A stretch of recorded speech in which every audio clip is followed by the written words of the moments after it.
Let's do it. Let's do it. Welcome. This is another episode of the Gauntlet. G5, baby. Gauntlet Season 5. I am Denzel Snipes. To the right of me is James Tatum. Below him is Dom DeRubeis. And to the left of him, he's back. You will see him in the later on in the topic because he was on the money on winner predictions. Point spread Jenkins is back, y'all. He's he is back. silent. Why is it that multiple people on this network knew how to pronounce my name and then started fucking it up? DeRubeis. DeRubeis, yeah. What did you say? I said DeRubeis, didn't I? No, the fuck you didn't. Oh, I said DeRubeis, didn't I? Yes, the fuck you did. Ah, the spirit of Eric Wilson. All right, but Eric does call him. No. Yeah. But before we get started, as I run them, follow us on all of our platforms. Of course, you know we're on Instagram and X as well. Also, we're on YouTube on Gauntlet Sports Media and Sideline Sports Network. I mentioned that we're on X, and we also are on TikTok. 2-for-1 special at Sideline Sports and Sideline One Sports. So, how's everybody doing? Joseph, what's for dinner tonight, man? Because I know you got something. I saw him eating the noodles. My burger. Stop playing. Oh. What looked like a noodle? It was the onion. Oh. But also, today we had celebrated Hispanic Heritage Month at the job. And my coworker made some type of almost like a pot pie type, but it was kind of wrapped together. It had jalapeno peppers, some potato and some pork and some parsley inside and onions. And I brought some home, and you said Hispanic, and then you mentioned food. I'm in. Right, and like my taste buds is changing because I'm liking a little spiciness and stuff now, thanks to like the Spanish. It turns out almost everybody likes a little bit of spicy. My girl has been lying to me for over a year. Oh, I don't like spicy.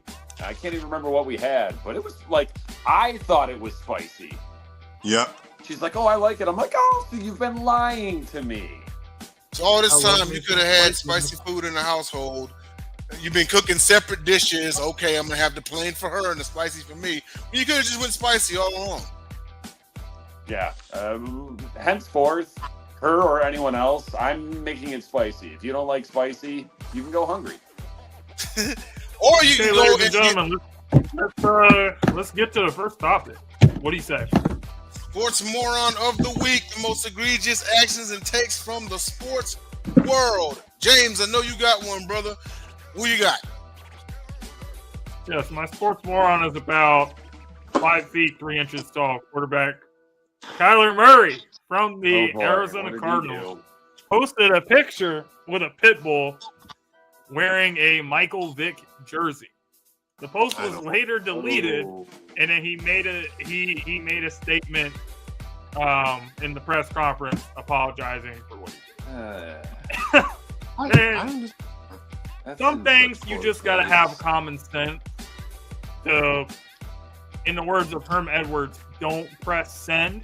What he used to say to his players when he was coaching the New York Jets.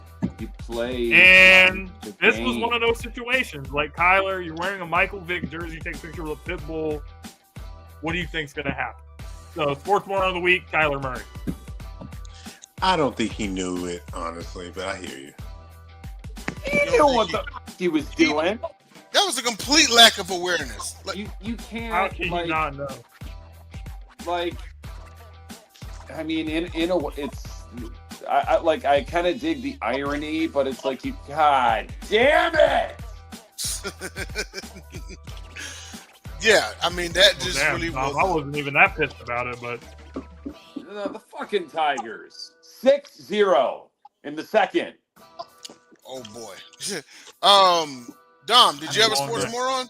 I do. Is it the Detroit Tigers? It is. I mean, it could be that, but I mean, can you sports moron a team for just playing poorly?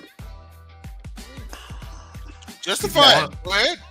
No, it's your my criteria. sports moron is my very own Detroit Lions GM, Brad Holmes, for doing little to nothing in the draft and absolutely nothing in free agency to address the defensive end position, and now Surprise, surprise. Here we are, week 3, and Marcus Davenport is hurt. They said it was a shoulder injury. Then they said it was a chest injury. Then they talked to him at practice. His arm's in a sling, and he couldn't use his right arm to get out of the recliner that he was sitting in. I can't with... I can't. Just moving along. Yeah. JJ, do you have a sports moron? No. Give anything at all? Nothing?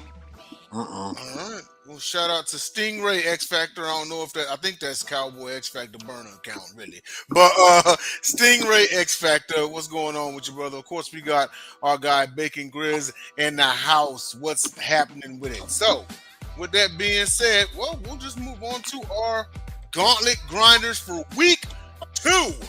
We're going to go around the horn here and basically state who was their player or players of the week. Once again, it could be one from the NFC, one from the AFC, or one from the NFL overall. We'll start with James. James, what you got, brother? In the AFC, I'm going to give a shout out to a guy that Mr. JJ has spoken very highly of on this show.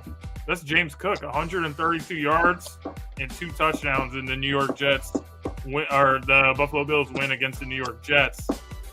Great performance for him. Had another good game last night, over 100 yards and a touchdown. The Bills win over Miami. So James Cook is really putting up some good numbers and being really productive for Buffalo at the running back position. He's my AFC Gauntlet grinder, and my NFC is Baker Mayfield. I don't know how you can't give it to him. Late comeback. Yep. The Texans in that situation, 4th and 10, giving up that scramble. That just can't happen. But Baker willed the team to a 4th quarter comeback win, and he's playing some really good football since he went to the Buccaneers. And, there's not really a lot of comeback stories better than the Baker Mayfield story. The way his career was going, getting traded, bouncing around the league, and now he's playing like a top 10 quarterback. So I'll give it to Baker Mayfield in the NFC. Yeah, probably someone who's going to win a most valuable player sometime in his career.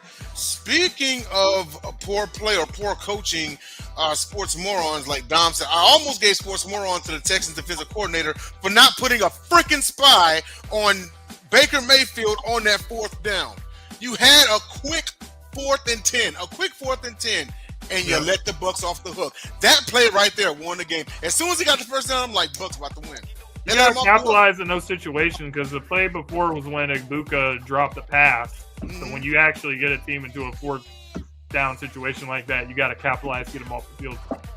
Yeah, absolutely. Well, Dom, moving on to you. Who do you got for your Gauntlet grinders, man? In the NFC, I have 5. And that is the entire Detroit Lions offensive line. Left tackle, Eric Decker. Left guard, Christian Mahogany. Center, Graham Glasgow. Right guard, Tate Ratledge. Right tackle, Penei Sewell. After looking just completely lost, befuddled, lack of communication week 1, and that, I won't say stunning. I didn't really think we were going to beat Green Bay. But this past week, gave up no sacks. Maybe only 1 or 2 pressures. Goff only got hit once. He was on the radio the other day, and he said, this might be the best protection I've ever had in my entire Lions career. Ran the ball for 157 yards on 13 carries. That's like 6.6 a pop. Mm-hmm. So they definitely got it together. I mean, not that beating the Bears is any great shakes. Like, if you wake up in the morning and you can walk, you could probably beat the Bears and hang a 50 spot on them. Yeah, why not? But that was that was a much needed and much better showing from the O-line. AFC, I've got Drake May, 19 of 23. That's 83% completion percentage, 230 yards, 2 TDs. I've been singing Drake May's praises for a long time, ever since probably a few games into his rookie year. And while I tend to not trumpet the success of quarterbacks from basketball schools, I like Drake May, and I picked New England to make the playoffs. Also, you heard it here first. By the trade deadline, A.J. Brown, New England Patriots. Absolutely not. Wow. Okay. And so, with that being said, JJ, on to you. Who do you have as your Gauntlet Grinders for week 2? Oh, sorry. A little full right now.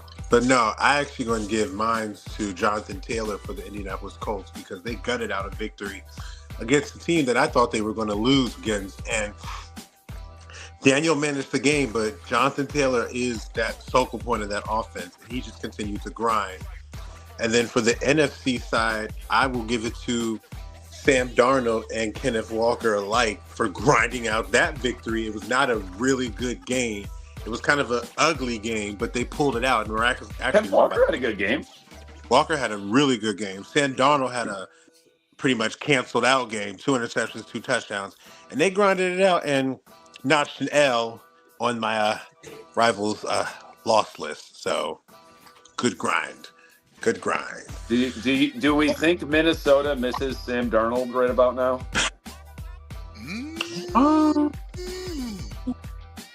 Considering that Wentz is starting this weekend, probably. But it's not. J.J. McCarthy has had 1 good quarter out of 8.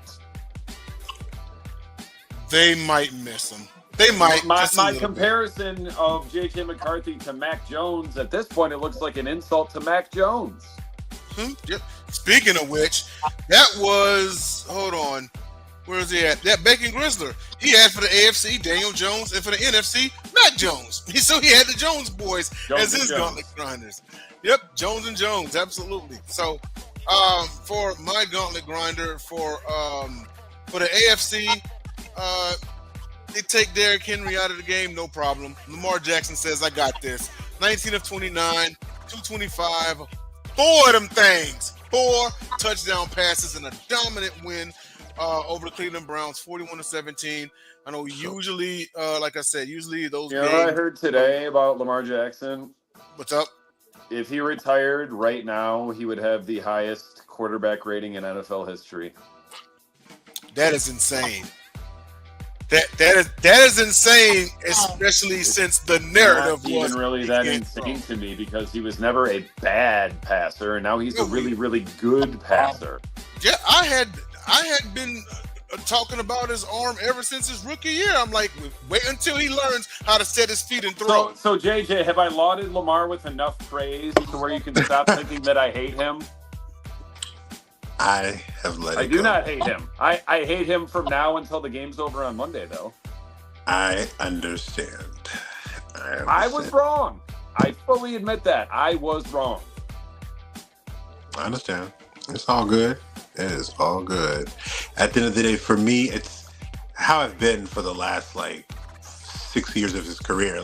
I know what I'm... His whole career. I've always known what I see. I've always known what I had seen. And at the end of the day, the only difference is we finally gave him legit weapons. And now that we gave him legit weapons, we finally see exactly what it was. So, yeah, I mean, what is it? Well, after I was shaped, let me not say I didn't always know because I wasn't a believer in the beginning. But once I actually watched his 7 games and then that MVP year 2019, I was like, oh, okay. We actually got, I was like, yeah, we actually got something. It's okay. And now there's no excuse because you won't even have to go beat Mahomes in the playoffs, I don't think. I mean, they'll still get there. But like I said, I don't know, the other day or last week, please go beat Mahomes in the playoffs. Please. Listen, man, I want you to. I don't care who I beat. I just want to get it. You just get there, right? Exactly. Yeah. I Well, just get when I win it. You got to go through Josh Allen now. Stinger X Factor says this AFC Grinders quarterback Jake Browning for coming in and relief pitching for the now injured Joe Burrow. I almost picked Browning. I was considering too. Yeah. And as a matter of fact, looking up his stats real quick, what did he do in relief? 2 TDs, 3 picks, but the win. He got the win. He got the W. He did throw. No wait, that's Jaguars. Yeah, he did throw 3 interceptions. He had a quarterback rating of 69.9. But yeah, I mean, he finished the game. And in his NFC, it's Cowboys kicker Brandon Aubrey, the first kicker in NFL history to hit a field goal with no time remaining in regulation, and then a field goal in overtime to win it with no time remaining in overtime. crazy. Brandon Aubrey is the best thing the Cowboys have going for them right I mean, now. I just saw a meme on NFL memes that shows him kicking it from the moon to planet Earth, which is actually kind of wild. But he was off the torch has passed, and I'm so happy. It's good to see something else. I mean, that's a long run. Yeah, yep. So I'm gonna cheat a little bit, and I've got NFC Gauntlet grinders in a loss, mind you, but they did play out of their minds. Russell Wilson for the Giants. The reason they were even in the game because people thought it was going to be a blowout. We didn't spend that long on the game on picked off. Hey, everybody got the Cowboys? Cool, let's move on. I think that segment was like 30 seconds, right? This man throws for a career-high 450 yards, 3 touchdown passes, including the go-ahead with under a minute to go to the other guy. Now, he did throw the bullshit pick in overtime. I guess your luck runs out, but I mean, for a 36-year-old man, that moon ball is still there. He did keep him in the game. We don't know how much of this we got left from Russell Wilson, but I'll give him his props for keeping him in the game. But are you saying for 1 week he's Russell Wilson again instead of Sierra's husband? Yes, he got his name back. Now we'll see if he keeps it. I don't know. It's inevitable until Jackson Dart takes over. I think this game is more what the Cowboys defense isn't than what Russell Wilson is. I agree. I can get with that because they for damn sure missing Micah Parsons, but I look from my standpoint. And they signed Jadeveon Clowney than Micah Parsons. He signed Jadeveon Clowney, the former Texan, and now he got arrested. Congratulations. That was my alternate sports moron. Now he plays for the county jail until further notice. But my NFC co-grinder was wide receiver Malik Neighbors. 9 receptions for 167 and 2 touchdowns, including the go-ahead with under a minute to go. He played out of his mind. Dude is absolutely going to be quite the stud in New York for years to come.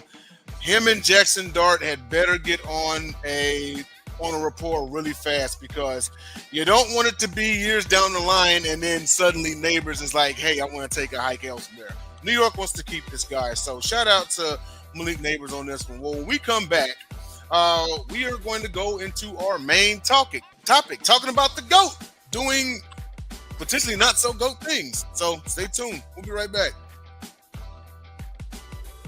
Where's that damn commercial? Here we go.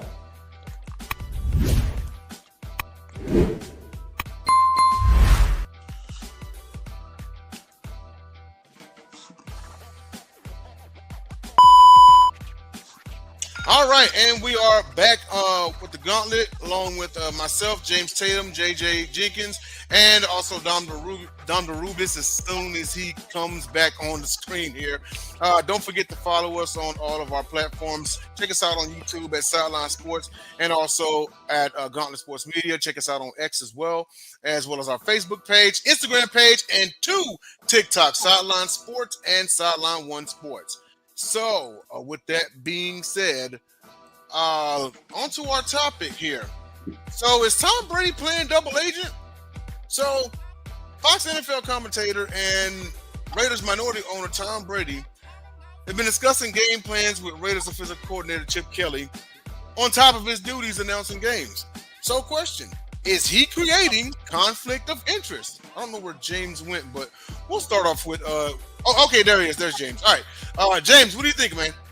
I don't think it's a conflict of interest. I think people are really overblowing this whole situation, especially when it comes to the production meeting side, the broadcasting side of, talking to the coaches, and then the Raiders are playing against these teams. At this point, if you are a professional athlete or coach, then you are a media trained. So if you give Tom Brady the information that you don't want him to have, then that's your fault. You should know how to handle interviews. You should know what to say and what not to say. So that's not anything to do with Tom Brady. People just want to use his name, because it's such a big name and, creates something that's not really there. And on the Raiders side of it, I mean, he's a minority owner. He has the right to, be involved with the team because he put that money up. He has a stake in the team. So he has the right to be in the facility. He has the right to attend the game if he chooses to do so. And that's my take on the whole situation. I think everyone is overblowing this and making it something that it's not. And with that being said, Dom, swinging on down to you. What are your thoughts about it? James, maybe revisit the definition of conflict of interest. It's 1,000% a conflict of interest. You can be a minority owner. You can be a broadcaster, sports commentator. When you are both, hence therein lies the conflict. Although I will say, he's been discussing game plans with Chip Kelly, but if he was, those conversations proved fruitless because we saw what Geno did last week. Literally every ball he threw in the air over 10 yards got intercepted. But it's like you can't have it both ways. If you want to be a minority owner, be a minority owner. If you want to be in broadcasting, be a broadcaster, but you can't do both. Keep in mind, maybe not him directly, but this is someone, heavily involved as a reputed cheater more than once. Remember when he destroyed that cell phone? And everyone was like, oh, why did he do that? Because there was damning evidence on it. Same as Connor Stallions throwing his cell phone into a lake. You don't destroy a cell phone unless there's damning evidence on it.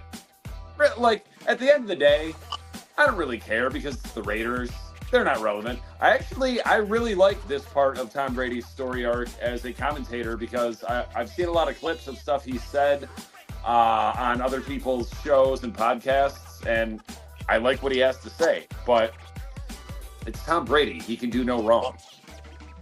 In the eyes of many, he cannot do any wrong. Right. And JJ, on to you. What do you got on this topic right here? You think Tom Brady is playing double agent, or is there no harm in it? I mean, I have how I feel about it and then what it is. I mean, to be honest with you, Dom is right.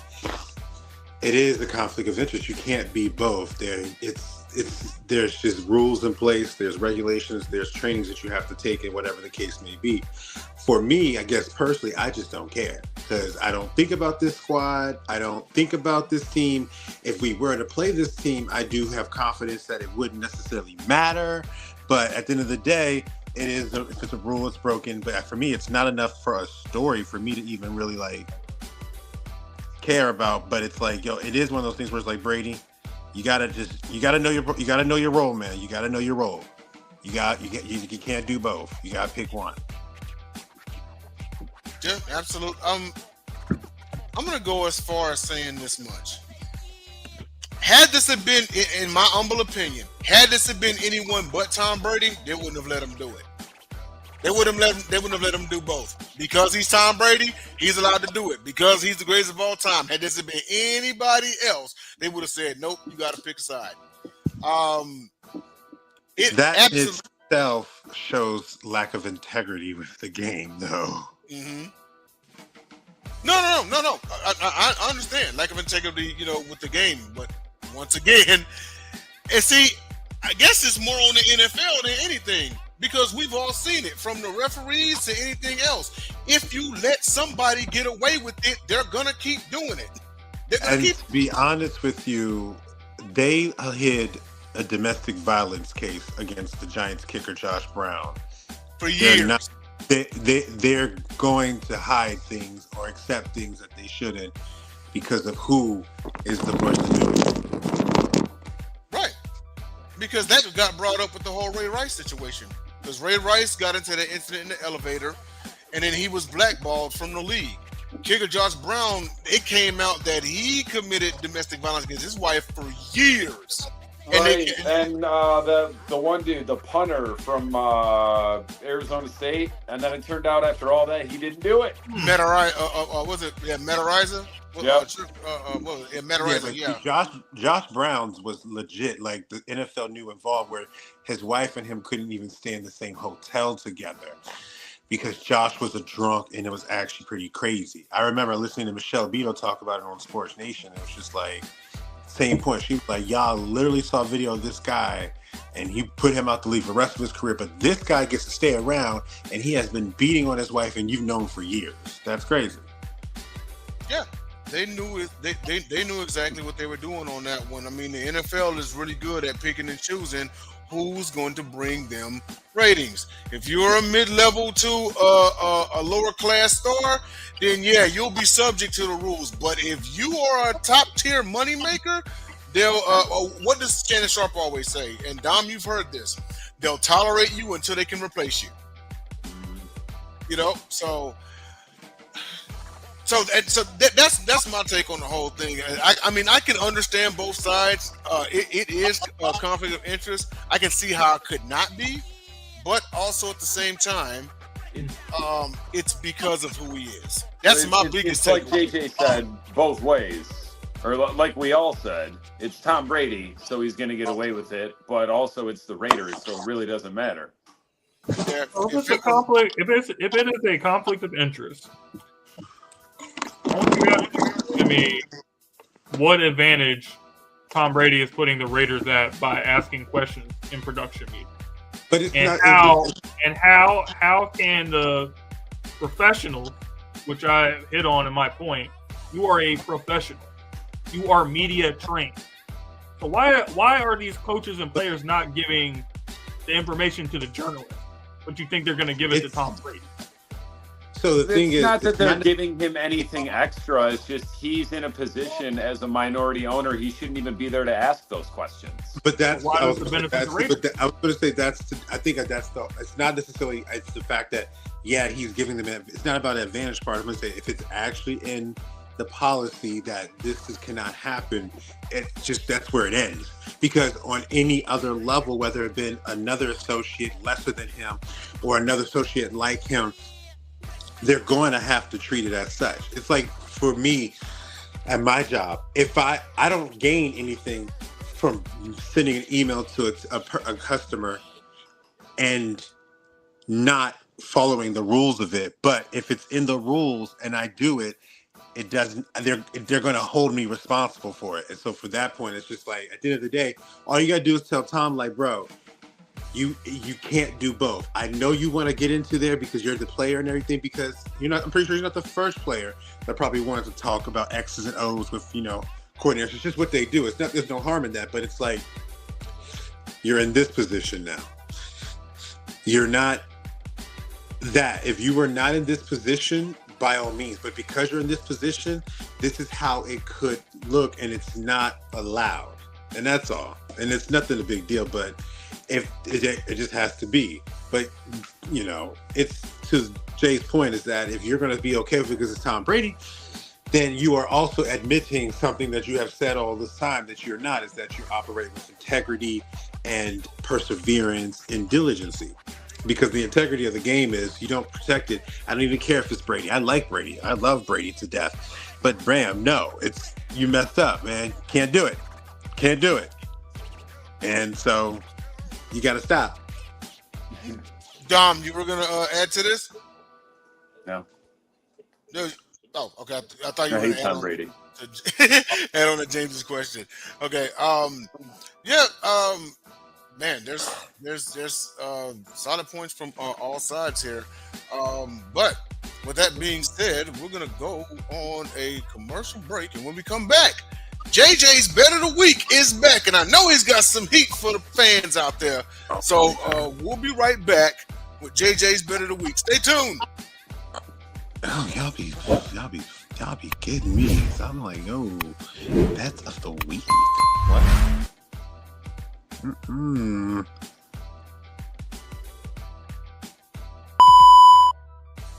And we're back. We're back with the Gauntlet, and now because and we had to bring it back. I mean, there was this thing. Actually, you know what? No. There was this thing. You know, he kind of accurately predicted last night's score and everything. But hey, he just might have some more heat for y'all. I'm talking about prop bets, point spreads, anything. I mean, JJ, you know he went through picked off and everything, so I know you got something for us. So now, without further ado, you got JJ's Spin of the Week. Put it on the board, baby. What you got? This man gives me too much credit, but I appreciate you if that's what I'm saying. Yes, I did, and it was actually kind of crazy. Don't let me full disclosure, guys. This is not normal. I'm just making it very, very clear. But if I would take a bet that I would take this week, I would actually look at the. Gosh, I just had it with me.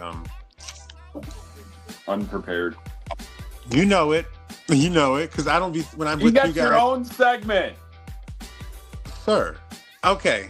Listen, man, you got me on the spot right now. I can't really think and stuff, but I will say, I'm not trying to say this in a bad way, but if I was taking one off the gut, I would take the Ravens to cover the spread of over 5 against the Lions, simply because I do think it's going to be one of those games where they could actually do very well and kind of catch Detroit a little bit off guard. That's just off the gut instinct.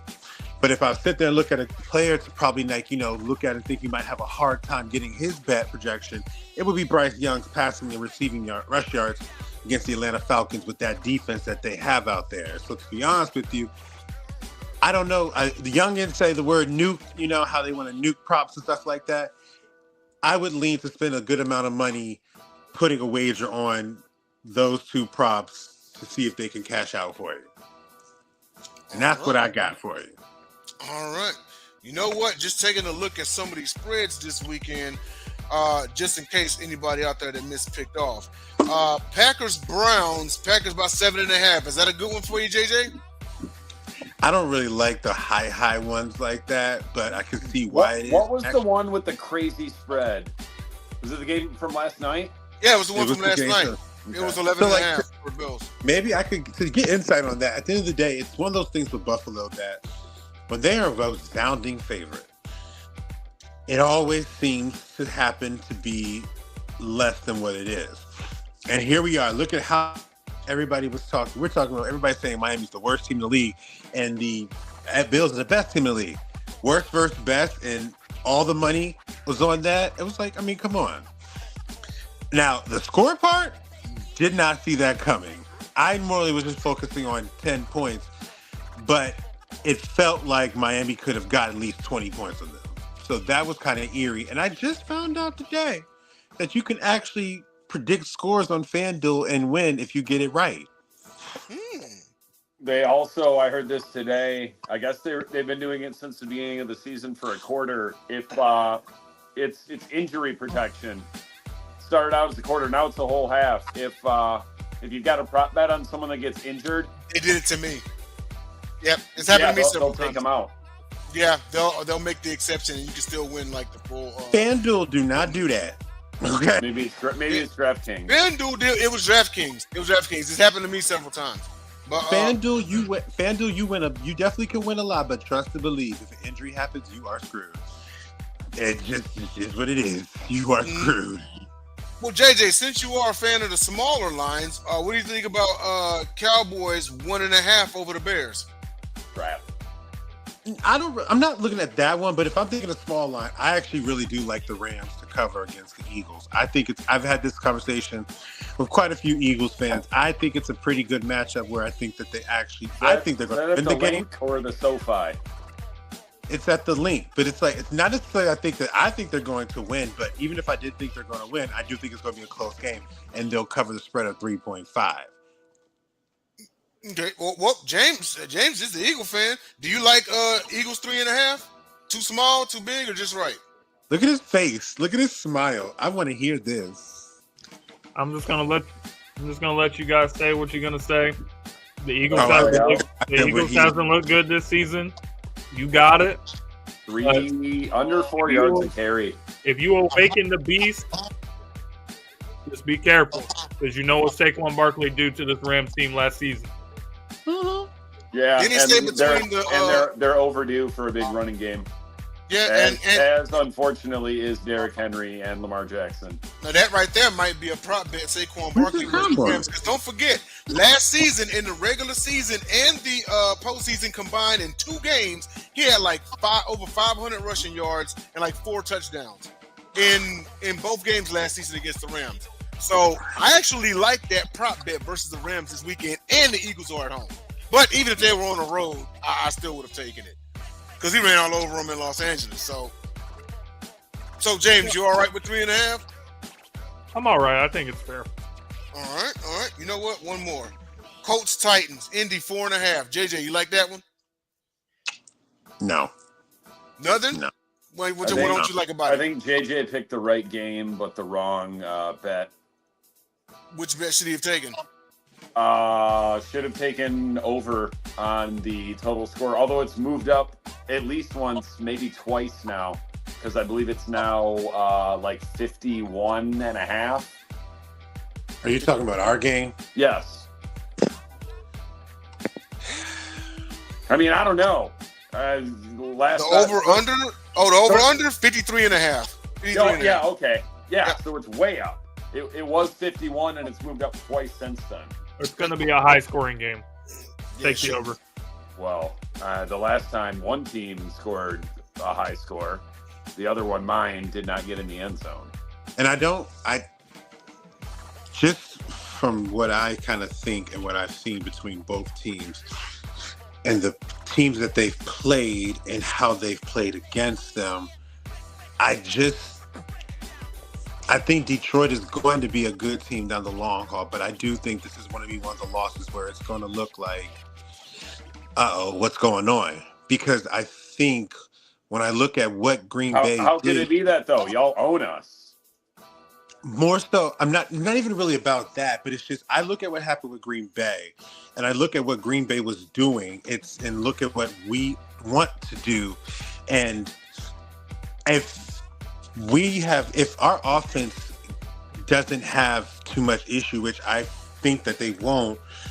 I don't either. I think it's going to be a game where it's not going to be 38-6. But that's why I'm taking the over on points. I think it could be 38-20 or 38-24 type situation where it would be.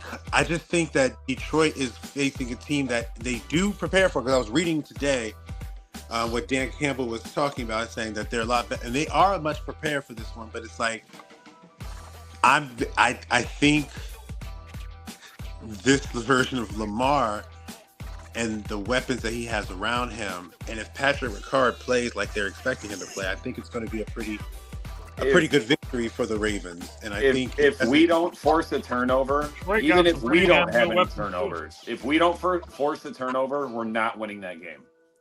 James, what were you saying? I was just saying that Detroit has just as much weapons that Baltimore has. So, I mean, we saw what James Cook and Josh Allen and Keon Coleman doing damage to that defense. You don't think that St. Brown, Gibbs, and Laporta can do the same thing?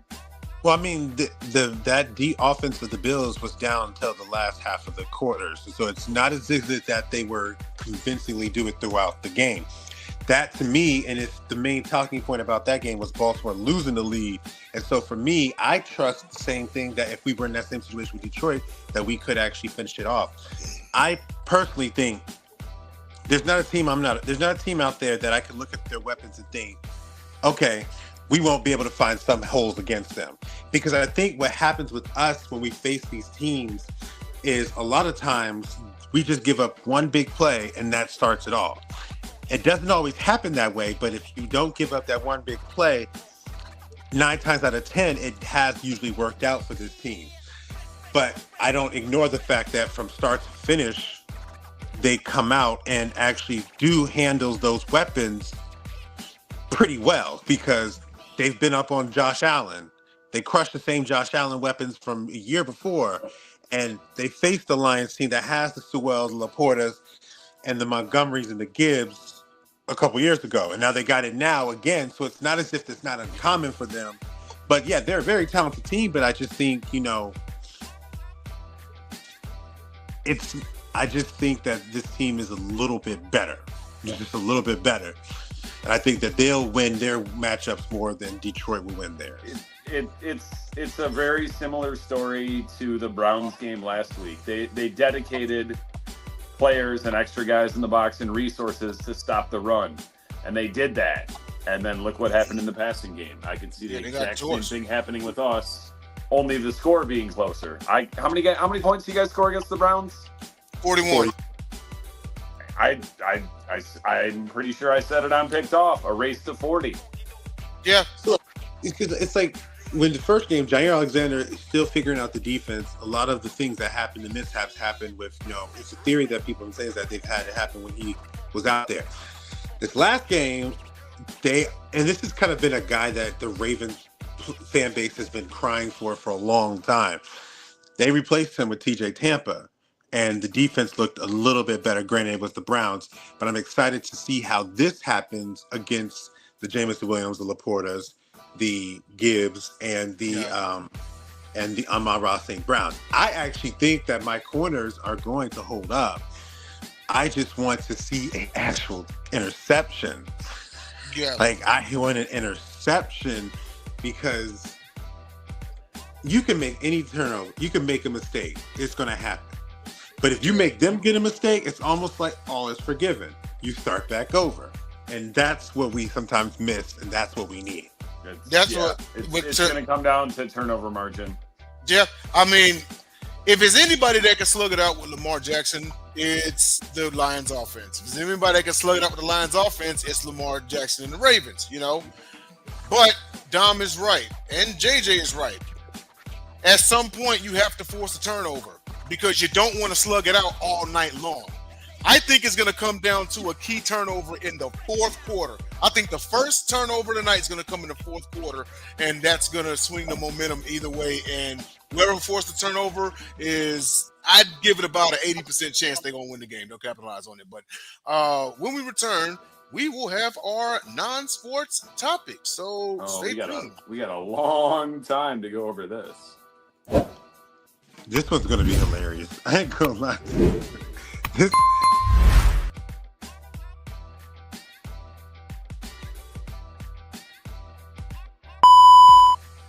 All right, y'all, let's get it. This one's going to be hilarious. This one's crazy. So here's the deal. So we all know about what happened all last year when Drake looked way worse than Canelo did against Bud Crawford when it comes to the feud with Kendrick Lamar. But I guess the man's not that dead yet, But he's coming out with an album this year, later on this year. And I guess the question would be, being, trying to be impartial, at least I'm more on Kendrick's side, but trying to be impartial here. Can Drake make a comeback with his upcoming album, Iceman? James, what do you think? First of all, there is no comeback. There is no comeback. He got destroyed, and this is what mostly his legacy is going to be remembered for, I think. Yes, he put some other albums out that were good and popular, but this is what I am going to remember Drake for. What happened when he got destroyed by Kendrick, who's a much better artist than him, by the way. Second, it doesn't really matter. Because no matter what happens, no matter how bad Drake got destroyed, his fans are toxic. They're always going to support him. They're always going to say he's the GOAT and all this stuff. So there's never going to be enough to fully take Drake down. So he doesn't really have a comeback. There's nothing to come back from. And there's not really anything that can fully put him down, as I said. So you saying that's it? It's been etched on his tombstone, huh? Because the fanboys are going to keep him alive, no matter what. They're like the male version of the. They're the male version of the Swifties. I would argue. I would argue that the Swifties are actually tolerable. I would say Drake stans are just as bad, if not. Well, I can't say worse than Meg fans. Megan the One Trick Pony fans, they're pretty pathetic. And the Beehive, don't get me started on them. But hey, JJ's about to get offended. But Dom, no, JJ's. I'm not a beehive. I'm not a beehive The person. fuck you are. No, he likes Rihanna. I like them both, but I'm not a beehive person. Never have been. I never heard of Rihanna. Tell him what time is it? 7:50, 7:48. Well, Dom, what do you think about this? My best JJ out there friend. telling lies at 7:48 on a Friday. Hey, Dom, what do you got on the topic, man? Name a time somebody was a beehive. Honestly, I slapped you for thinking I was a beehive. I agree with everything that James said. And Jay, you commented on it as well. Like, there's no comeback to be had. There's nothing to come back from. Like, Drake's, and I don't remember right offhand what started the beef. Who fired the first shot between Drake and Kendrick? Someone remind me. Drake did. I thought it was J. Cole. Why? Like, what? So that's Drake getting a little too big for his britches, and this is where, and I always say that this is where the cavernous disparity between popularity and talent comes in. No one's ever going to deny how popular Drake was, is, will be. Talent, the only people ain't no hip hop heads putting Drake in the top 30. He's got a legion of fans. Awesome. Good for you, Drake fans. But Overrated. like, I can't, and I mean the four of us specifically, like, we're all hip hop heads. None of us like Drake. We barely tolerate Drake. I don't listen to the radio, so I don't have to hear Drake. And just because you sold a lot of records and or have a lot of streams, that doesn't make you good. And for Drake to be so foolish, like, first of all, Aubrey, isn't that a girl's name? Audrey was, but I'll It's go ahead. unisex. It's unisex. Okay, well, How so many at best dudes do he's you half know a man, named if not full woman. My cousin's name Count is Audrey. Count them. Oh, there's other guys out there There's other named guys named Aubrey. Aubrey It's out there. fine. I'm making fun because fuck No. you, Drake. Grizzly just called Drake the Dak Prescott of hip hop, bro. That's funny. That might. Wow, That's I don't funny. even know how to unpack that. Is that an insult to Dak? Like, I mean, it's Drake is- hilarious. I actually don't know. It could be an I'm insult to Dak or Drake. 100% sure that I know what he means, but I'm also 0%. I'm just wondering, like, the context. Oh my god. Okay. Anyways, so for Drake to take the first shot at Kendrick, like, They both like Kendrick got wildly popular, but that was because of his talent and or Dr. Dre beats. But that's like Jake Paul trying to fight a prime Mike Tyson and the fight's not fixed. Like, what did you think was going to happen, Aubrey? Does he have a goofy middle name too, or does he not have one? Drake is his middle name. Oh, okay, it's Aubrey. Okay, all right. Well, then you're forgiven partially, Drake. I'd go by Drake too. But yeah, you know how I feel about Drake. Like, will it revive his career? No, there's nothing to revive, like James said. Like, it doesn't matter, and that's not even his worst offense. I want to know the backstory behind what Drake was doing wearing an ICP jersey, because he doesn't know shit about ICP. He's a I culture promise vulture. you- You know this, Dom. Say what? So He's a culture. He's a culture vulture. You know this, Dom. But Oh. why even? What is Drake doing? Trying Good call, Bacon. Good call.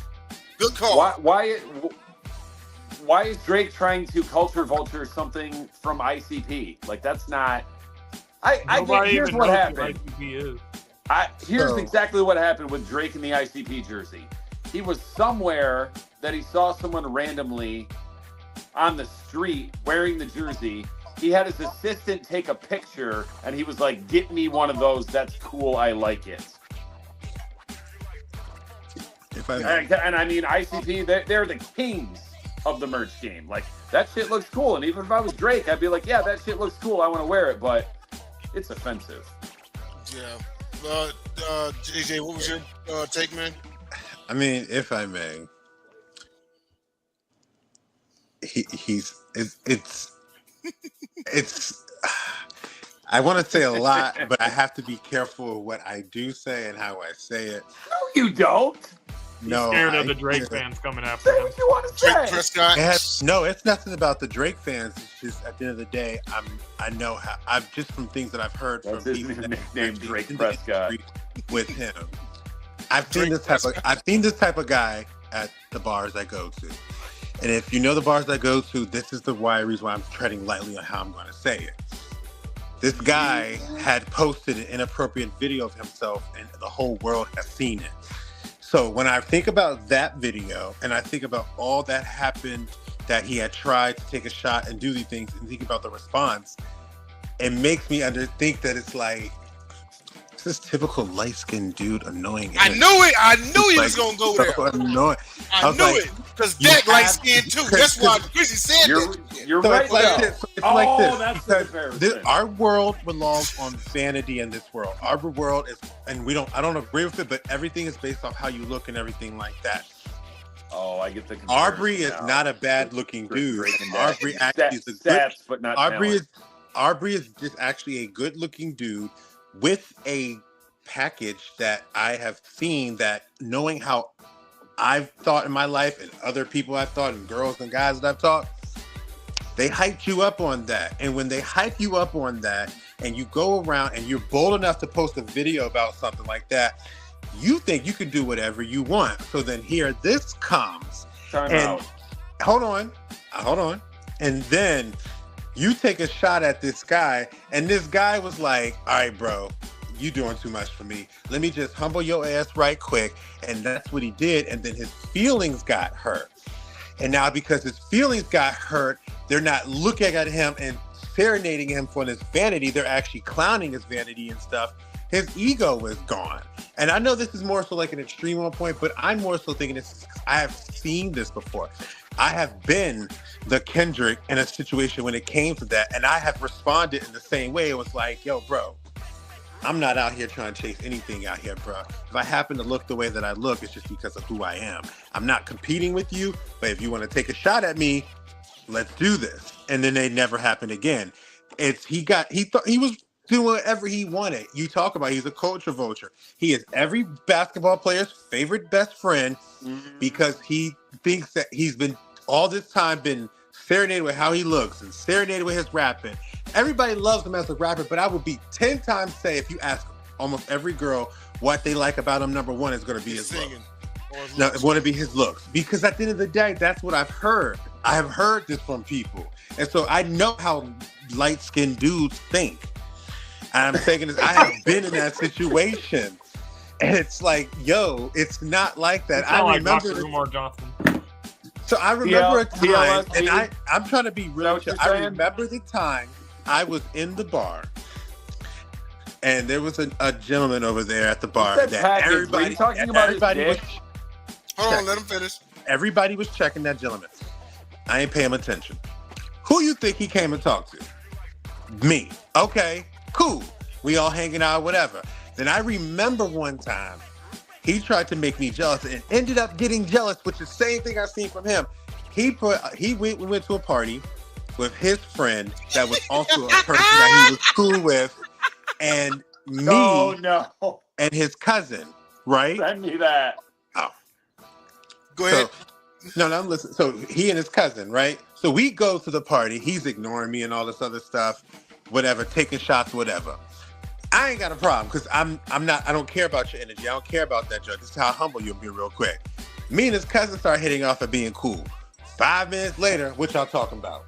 Why are you worried? You was over in the front with your friend. Why your feelings hurt? Because you're not used to getting the attention that you want and you try to pass it off somebody else. It's kind of similar, same thing, kind of weird, but it's kind of the same thing. He just got his pride hurt, and it's like all the lawsuits, all this, all the theatrics with the bullet hole hoodie. It's like, bro. Isn't he a groomer too? Yeah, probably. He was allegedly talking to young girls. They all are. I said this at least 10 years ago, and I stick by my story. Drake, I'll put you in a wheelchair for real. But they're all groomers. They're all in that same industry. That's just what the industry comes with, and it's the industry you are. You do that stuff. They don't believe in the morals of over 18 or not, boy or girl. It's money, power. You're going to give me what I want. And to be honest with you, when we have so much investment in money and we saying everybody has a price, they know that. Yeah. And you know what? That actually leads to my answer to the question. You got the little paint girl. I don't think it is a comeback. And I was talking with Craig about this, and he said, you know what? There really isn't, because even if he were to go away for like 2 years and come back with an album, those allegations still gonna be there. Hey, when are you gonna address the grooming stuff and everything? But my other answer as to why there's no comeback is because of the damn lawsuit. Absolutely no one real in our book loses a battle and then files a lawsuit. You would think, dude, get back in the ring. Or if you took yourself out of the battle, you said, hey, I conceded. But you couldn't just take the L and move on. So you went to court. You file like a libel or defamation of character suit? No, he filed a suit against UMG because basically UMG, Universal Music Group, did not favor him in the battle. Right. It basically was like, no, hey, I don't care if he's another Universal artist or not. Get in there and fight. And he thought that Universal was going to censor his music and let his music come out there against Kendrick. And Universal Music Group said, no, we're not doing it. And why do we think that is? Go ahead, James. Sorry. I was going to just say, it's similar to when the Saints tried to get a rematch against the Rams because the NFC Championship. Remember the Nicole Roby-Coleman, the pass interference? Yeah. Yeah. I threw something at my TV at the end of that game because I knew it was another Super Bowl for Brady. I knew they made a whole petition saying they want to replay the game. Yeah. That was. But it's pretty similar. Yeah, exactly. But with that being said, that is our episode. Thanks everybody for tuning in. Shout out to Bacon Grizz and the now what's his name? Death Ray X Factor. Yeah, that dude. The artist formerly known as Cowboy X Factor.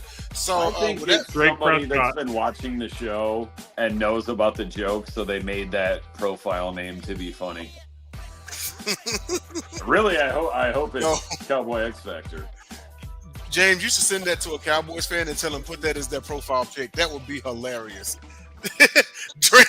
Drake Prescott. But anyway, for James Tatum, the prodigal son, made me laugh so hard. And JJ himself, Point Spread Jenkins, I'm Denzel Snipes. We will see you all later. Good night, Kalamazoo, Michigan. Just hold on, we're going home. Peace out.